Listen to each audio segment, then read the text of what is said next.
Hey, Algebra 2 Honor students, this is going to be our Unit 5 Day 4 notes by hand. Today we're going to take a look at a little bit with solving quadratics as a way to help us develop the concept of what happens when we wind up taking the square root of a negative number.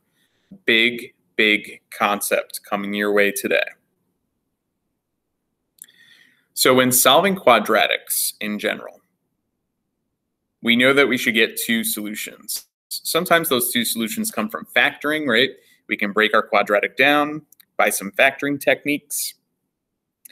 If the quadratic's not factorable, we do have other methods that you probably learned in prior school years, but we haven't gotten to yet this year, like quadratic formula. You can even complete the square. So we have some appropriate techniques to solve quadratics. I'm going to use a simpler technique and not even do any of those things I just listed. For the first example on the left, x squared minus 4 equals 0. You can very simply add 4 to the other side and then take the square root of both sides. So when I do that, we know that when we add in the square root of both sides, that the answer here is plus or minus 2. Please make sure you remember, if you are taking the square root of both sides, to write that you have plus or minus 2 is what's left there. So it seems easy enough that I should be able to do that for this example over here, where I subtract 4 to the other side. X squared equals negative 4, and then take the square root and take the square root. And oh no, all of a sudden we're like, we don't know what the square root of negative 4 is. And if we go back to the very first day of the unit, we decided that the square root of negative is a non-real answer. Right? You can't multiply something by itself and get that negative result. So mathematicians a very long time ago decided, well, we need a way to define this somehow. How do I continue and get solutions? And it turns out that the way that we're going to go about doing this is by defining the square root of negative 1. Big moment here, guys. Ready for it? The square root of negative 1 in math is known as I. And what does I represent? I represents an imaginary unit. So we're going into a whole new world where the square root of negative numbers represent something that's imaginary. And that sounds really weird. But it does have some practical applications.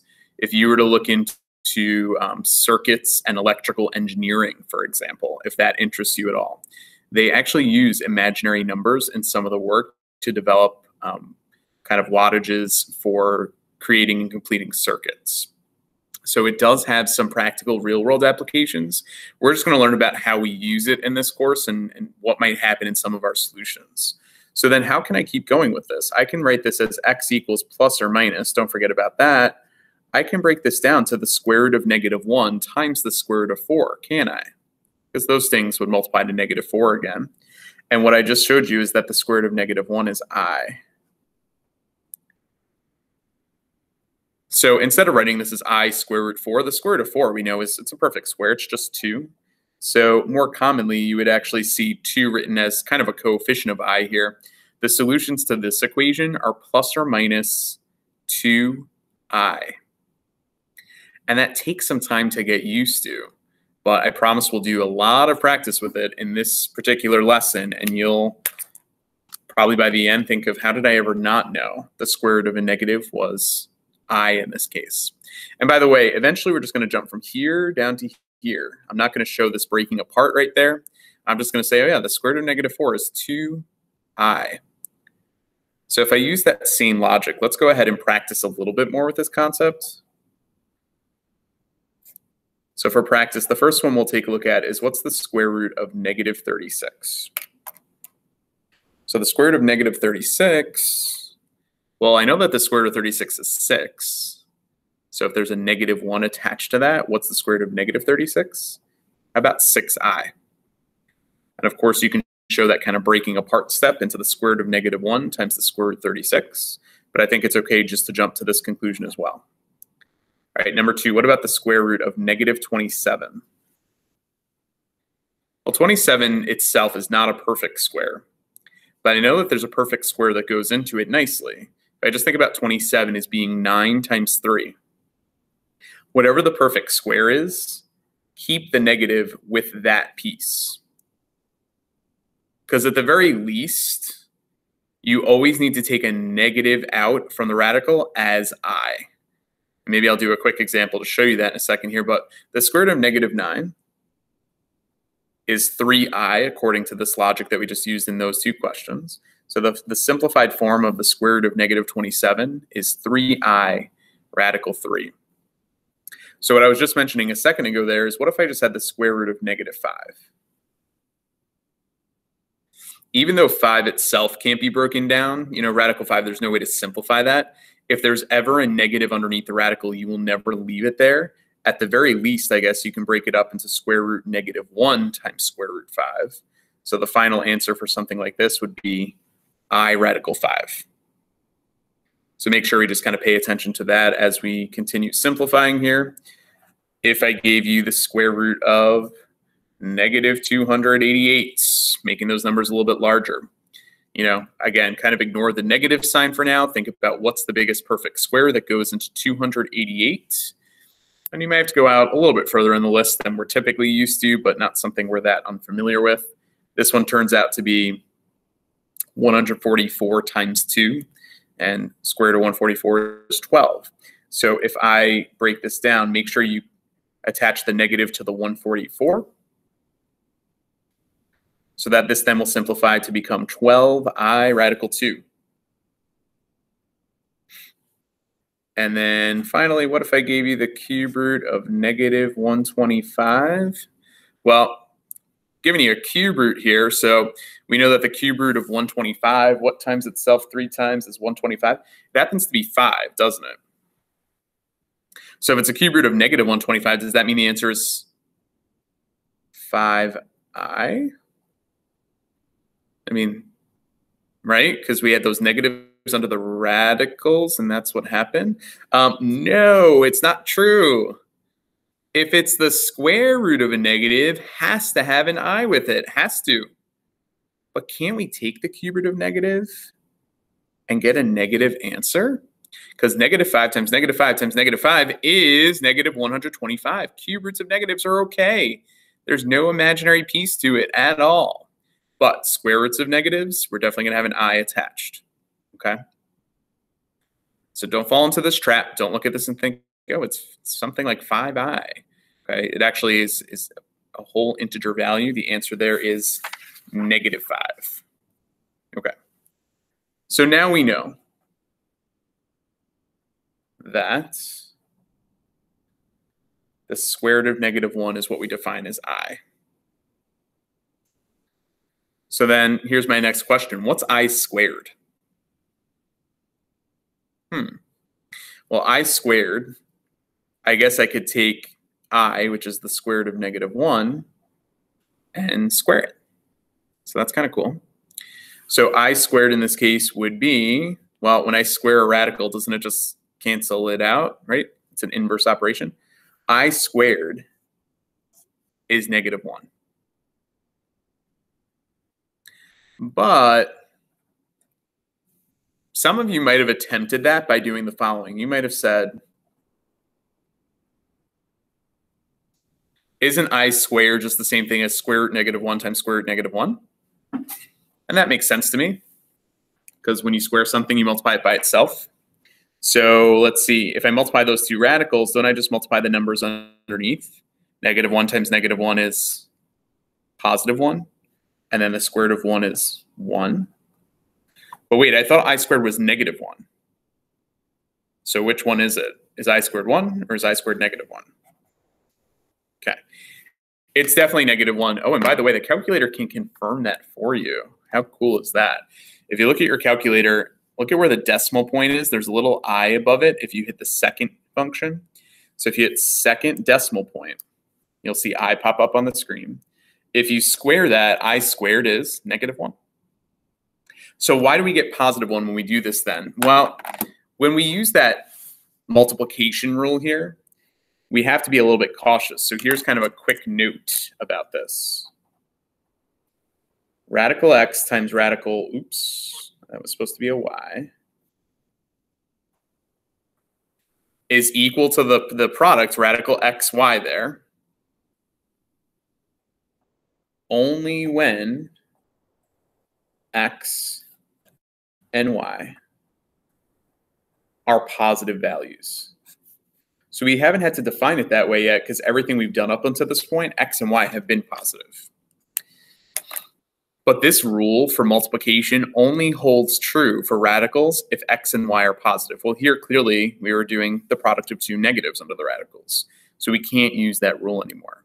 So just be cautious as far as that goes. I squared is definitely -1. It doesn't get separated like this to look like +1 because this rule only applies when they're both positive. Okay. Doing a little bit more for practice here, if we think about, we know what I squared is, right? So we got I, we've got I squared. How about I cubed? Let's keep going with the party here of powers of I. So what would I cubed look like? Well, the best way to break that down, in my opinion, is I squared times I, because we know both of those. I squared is -1. So this is going to be -1 times I, which is just -I.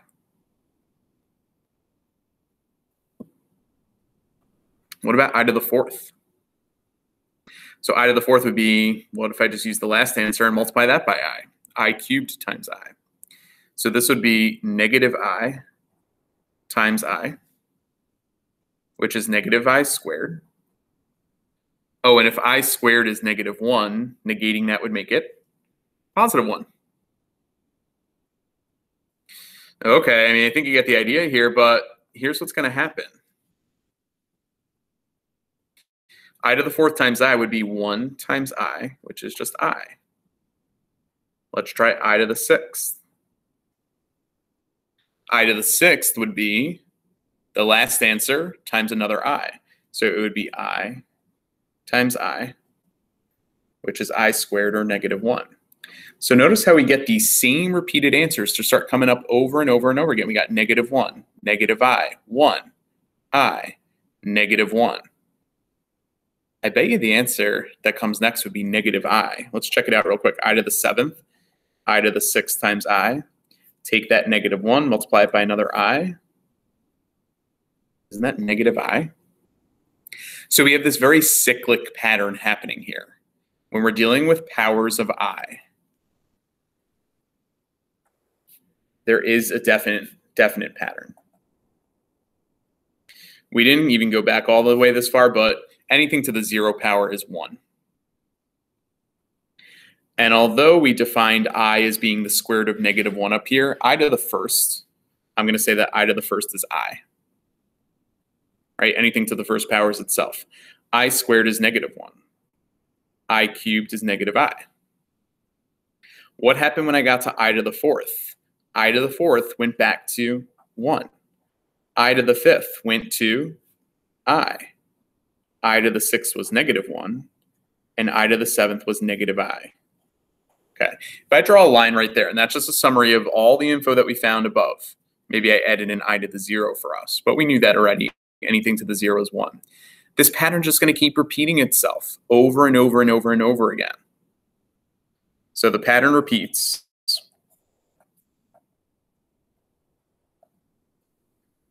After a cycle of 4 exponents. Right? I went through 4 exponents here, and then it repeated itself all over again. So since it's going to repeat for a cycle of 4 exponents in general, if we're trying to simplify something where it's I to kind of a very large exponent, you can divide the exponent by 4 and then treat the remainder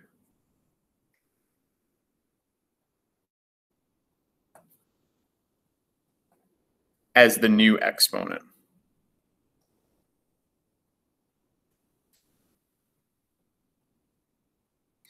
And if that sounds a little confusing, I promise we'll do some practice with it in a moment here.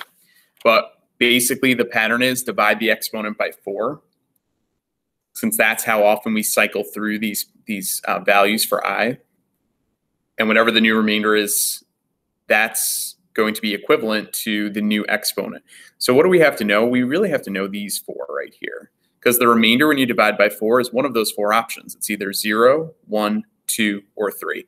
Definitely got to know those 4. First two make sense for sure. I to the 0 is 1, I to the first is I squared, we already derived why that's -1, and then hopefully after some more practice, you'll become very comfortable stating that I cubed is -I. Let's use that last example of I to the 7th. 4 goes into 7. Uh-oh, long division, what? 4 goes into 7 once. So what's the remainder here? The remainder is 3. So what we're saying is that I to the 7th should be equivalent to I to the 3rd. And I to the 3rd is -I. And look at what we got for I to the 7th, -I. So if I were to give you an even larger exponent for one that we haven't done yet, we should be able to appropriately determine the value here. So for practice, how about something like I to the 26th power? So we want to think about if we divide 4 into 26, how many times does that go in? Let's see, 4 goes into 26. I guess evenly, it's going to go in 6 times, right? Because that would be 24. And you can see that the remainder here is 2. So whatever that remainder is, that's where it's going to fall in your cycle, so that I to the 26 is the same thing as I squared. And I squared, in fact, is -1. So I to the 26th is going to simplify to -1. Okay. How about I to the 95th power? What would that wind up being? Now, if the exponents get really large, could I use the calculator to help me a little bit? Yeah, I mean, I could do 95 divided by 4, see what that is. So that comes out to be 23.75. And hopefully based on what that decimal value is, you can kind of determine what the remainder is out of 4, right? Since this is 3/4, the remainder here is 3. But if you're not sure, take how many whole times it went in, which is 23. Oh, 23 times 4 is 92. So I know that this is going to have a remainder of 3. So I to the 95th is the same thing as I cubed. And I cubed winds up being -I.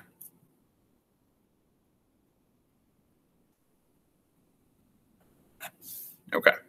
If I gave you a coefficient out front, let's say I gave you